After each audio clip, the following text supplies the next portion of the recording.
Don't you just hate it when someone picks up a ball and throws it upwards and then hits it at you, but they miss, and then you have to take them to the tennis court? Hello everyone, I am Tessellating Hexagons. Lord, was that a bad pun? Yeah. Hi, I'm Europe's Gallo H, and I second that, because that was terrible! We're all mad here. This is a Eurovision debate.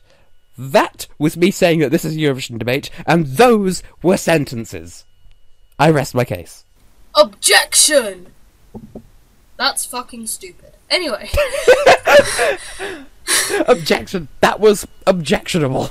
Objection, Your Majesty! We're losing! Objection, Your Majesty! We're losing! Any slut. This is a Eurovision debate. I have to listen to her debating in favour of Italy, and she has the understanding that I have Azerbaijan. Yay. And round one, we have 2 minutes to nipple, basically. Fun fact, I have pretty much liked all of Azerbaijan's entries in Eurovision. So, yeah, this should be fun. Good fuck. Anyway, your time will begin during the Hour of the Wolf, which is technically now, so go. Well, technically it's not, because the Hour of the Wolf is like 3 AM, but I did my homework, you didn't, because you're not Azerbaijan, right? You can't hate on Azerbaijan. They have, they're doing the walking tour of Eurovision. They've taken every spot in the top 5, they've had one non-top 5 top 10 finish, they've had one upper half of the scoreboard but not top 10 finish, and then one lower half of the scoreboard finish but not last. So they just need to come last, just need to get nil points, and they just need to not qualify, and then that's it. They'll have done the full experience. They also need to be a shock non-qualifier and come 11th at some point. But yeah, Azerbaijan debuted in 2008, and they've been going from strength to strength since then. 6th in the semi-finals, 8th overall, then second and second and second, coming 3rd, 5th and 1st with those seconds in the semi-finals. Then we were the host country and came 4th, and we were hosting 150 points in your face. Can you hear the force with which I'm gesturing? Then the following year, 1st in the semi-finals, 2nd overall, right the fuck out of nowhere with Farid Memories. Then 9th and 22nd, 10th and 12th. You see, like I said, doing a walking tour of Eurovision. We've done everything there is to be done. We've given points, we've received points, we did the junior contest, and we took part in that twice, came 7th and 11th, so like I said, doing a walking tour of the contest. We've experienced the junior contest, may or may not come back to that. They did admittedly forget to say, yep, we'll be there in 2014, and so they didn't in 2014, but that's okay, because Azerbaijan, they've done everything else, they're goodily, happily, funkily yes. They're just the best country, and if you insult them, then I will have to pay you until you change your mind. I believe that's kind of all I have to say on the matter, because Azerbaijan is a miracle. Dope, dope, dope, de dope. Whoa, whoa, that's Romania. You get the picture. Azerbaijan is yes, in the face.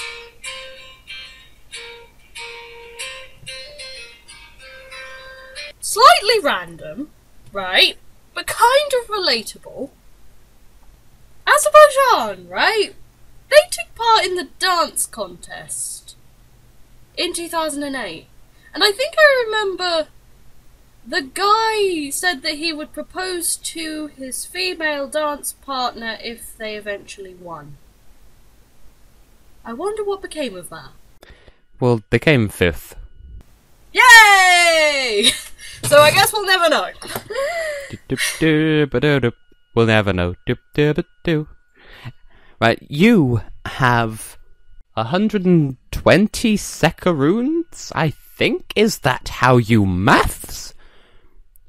For the second time in the history of the debates, defend Italy, because the first time you had it as a wild card, just like with me in Montenegro, you had it as a wild card, then it came back for real to bite you in the ass. So, make them proud.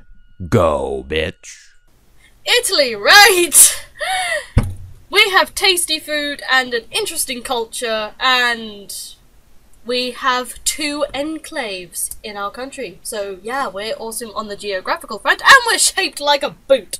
Anyway, we have 2 wins to our name, as well as 4 second places, but then again, I'm not sure if the ones in 1956 count because the points have not been revealed for those.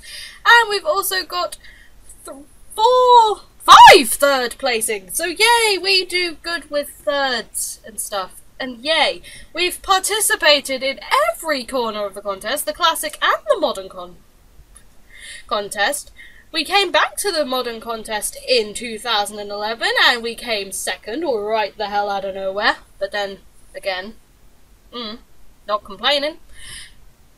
And then we've been pretty much a strong stay in the contest, top 10 places up until 2014 when we came 21st, and then we brought it all back with a 3rd placing by Il Volo. Yay, we do good.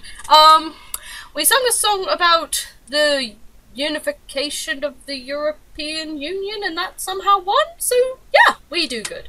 Anyway, junior contest, we won on our debut edition, which is the first time that a country has won outside of the inaugural edition on their debut. So yay! We also had 1 last placing with nil points, but that's the only last placing that we have, and the only nil point we have, as far as I can recall. But we do top 10 placings up the wazoo, so yeah. I'm not sure what else I can say to that. We sung a song called Sea, and a lot of people were thinking that was about the referendum, but it wasn't. But that came second, so even when we do politically correct stuff, we still do decently. There we go. That made you jump. No fucking shit! Abortion referendums make you jump. Noted! It was a divorce referendum. So they're aborting a marriage. What's the difference? It's like aborting a gem fusion. But that's not how gem fusion works.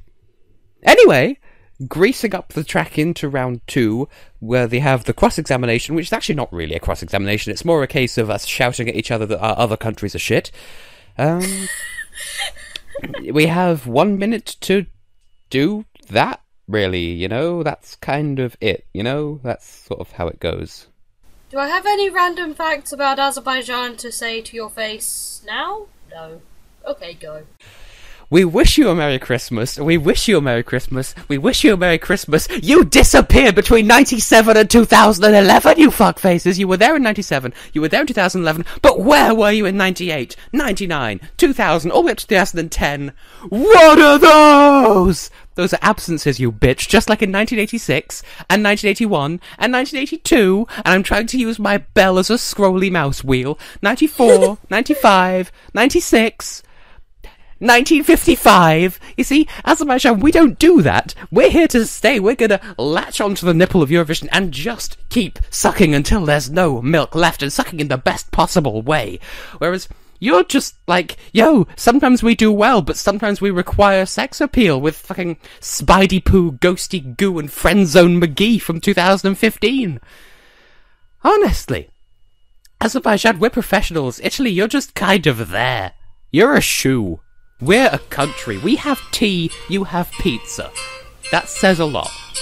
You have pasta, we have Azerbaijan stuff. My phone and carpets. has frozen.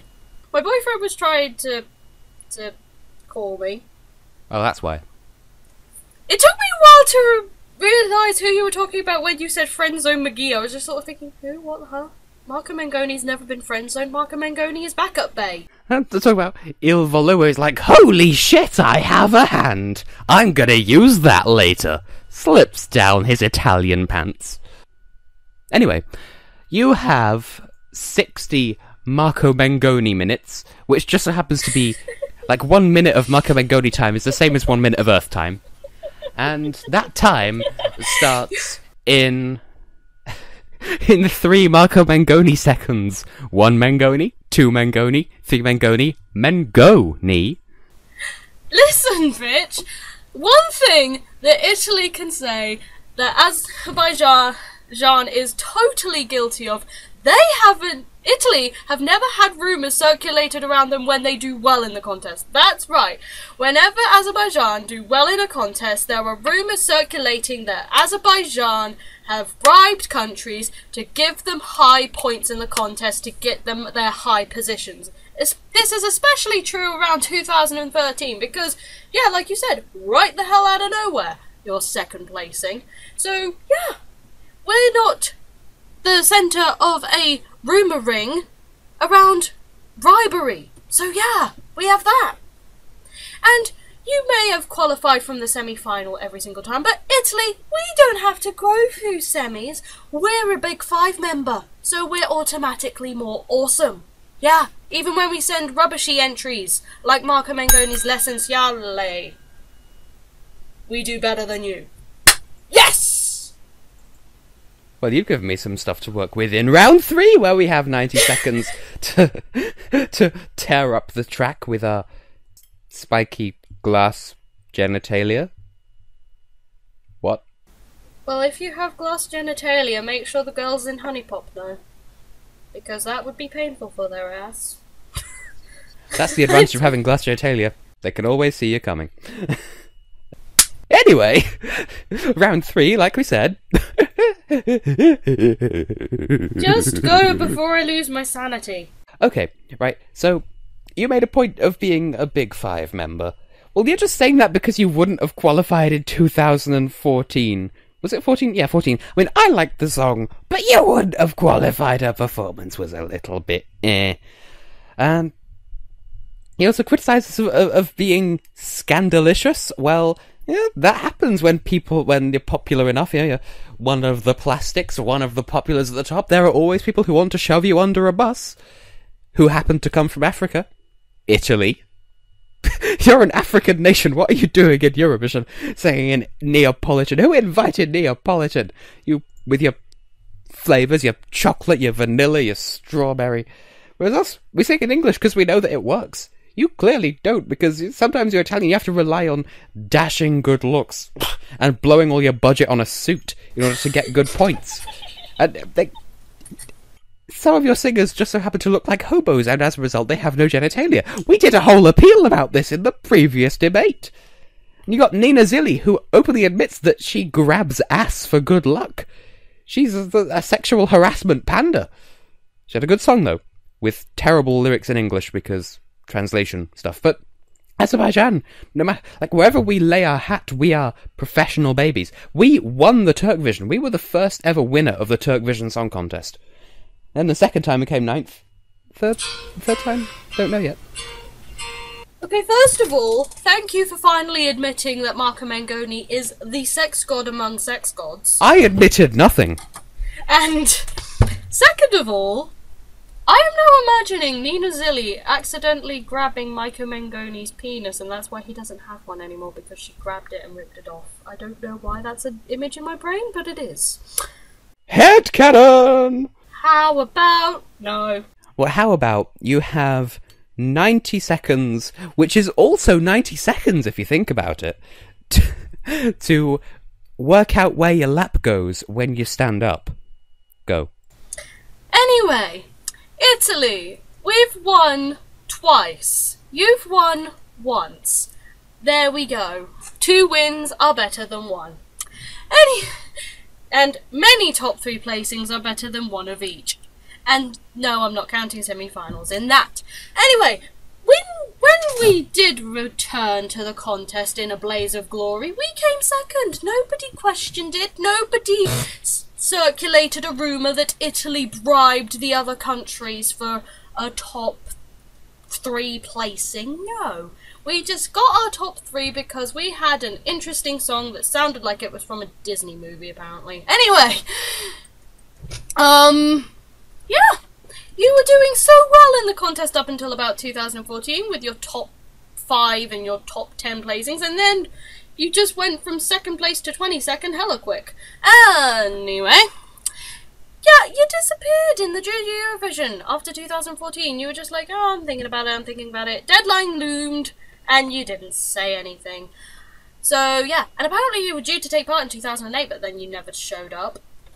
Anyway, so what's the deal with that, Azerbaijan? And also, your obsession with singing in English. Are you ashamed of your Azerbaijani language? The only reason you have to sing in it in the junior contest is because there's a rule about children singing in their native language, at least some lines of it anyway. Yay, I did well. You did gwal. Gwal. GWA with an umlaut LL. Any Swedes in the audience? What the fuck does that mean? Looking at you, PewDiePie, because you totally watch these. Hi, if you're watching, because Tess has a girl from Sweden. I don't know. Tess does not have a girl from Sweden. Very sadness. Now, huge announcement. Next week's Eurovision debate will actually be filmed live in person. Actually, I just realised. We're recording this on the 29th. But this is actually going to go up on my birthday. Happy birthday to you. No. But at the time, the Europe's Gallery will be staying with me, and so we'll be able to record the next debate in person, live in the flesh, and we might have ourselves on the screen, and you can see us debating and beating the shit out of each other like we long to do when we're talking to each other over these Skype conversations. Anyway, splat. Time to pick our next countries for that. For Eurovision debates live with an audience of exactly 0 people. Heads. You got head. You got spam. Well, I'll go first. I'm brave. I can go first.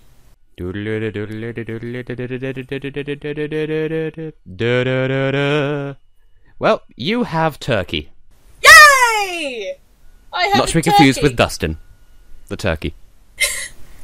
Yeah, because he wanted Turkey to win Eurovision in 2008, so he could take the credit for that. Yeah. Anyway, I will be fighting Turkey with Finland! Mega hype, because it's my country from the YSC. I can fin all of the Finns. I will fin your Turkey. Why am I having a mental image of a fish slapping a turkey with its tail? Because that's exactly what the debate's going to be. And on that note, I have been Europe's Gallowait. I have been and will continue to be your motherlating Hexagons. And Marco Mengoni will forever be the sex god among sex gods. Good He night, looks like an everybody. avocado! Good night!